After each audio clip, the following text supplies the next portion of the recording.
के मौसी के बउआ के मौसी के ले गेल चोर ले गेल चोर। Music director DJ signal. बउआ के मौसी के ले गेल चोर। हाला बाएगो बड़ी बिजोर बउआ के मौसी के ले गेल चोर। हाला बाएगो बड़ी बिजोर बउआ के मौसी के ले गेल चोर। बउआ के मौसी के ले गेल चोर बेटवा के मौसी के ले गेल चोर। हाला बाएगो बड़ी बिजोर बउआ के मौसी के ले गेल चोर। हाला बाएगो बड़ी बिजोर बउआ के मौसी के ले गेल चोर।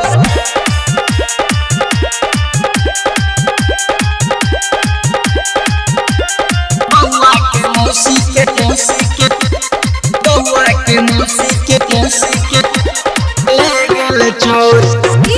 शिव नारायण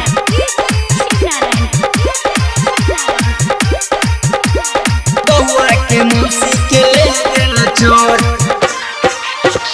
जखने हम गेली अपन ससुरार रे सुने के मिलल इहे समाचार रे जखने हम गेली अपन ससुरार रे सुने के मिलल इहे समाचार रे हो खता सगरो इहे सोर बउआ के मौसी के ले गेल चोर।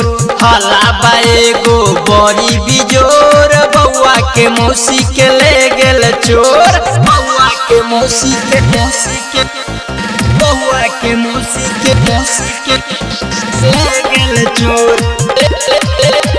ले गेल चोर। Music director DJ signal. बउआ के मौसी के ले गेल चोर।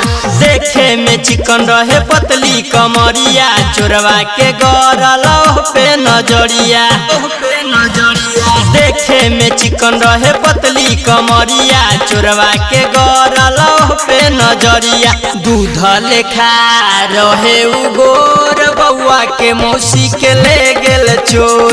हाला बाएगो बड़ी बिजोर बउआ के मौसी के ले गेल चोर।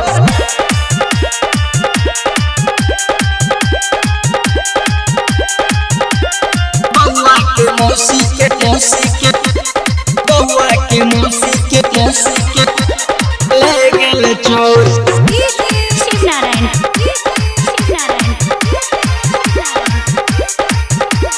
बउआ के मौसी के ले गेल चोर।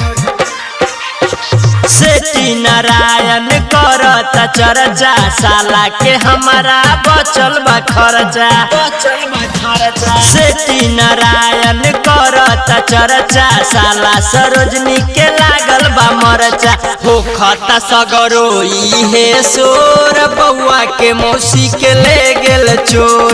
हाला बाएगो बड़ी बिजोर बउआ के मौसी के ले गेल चोर।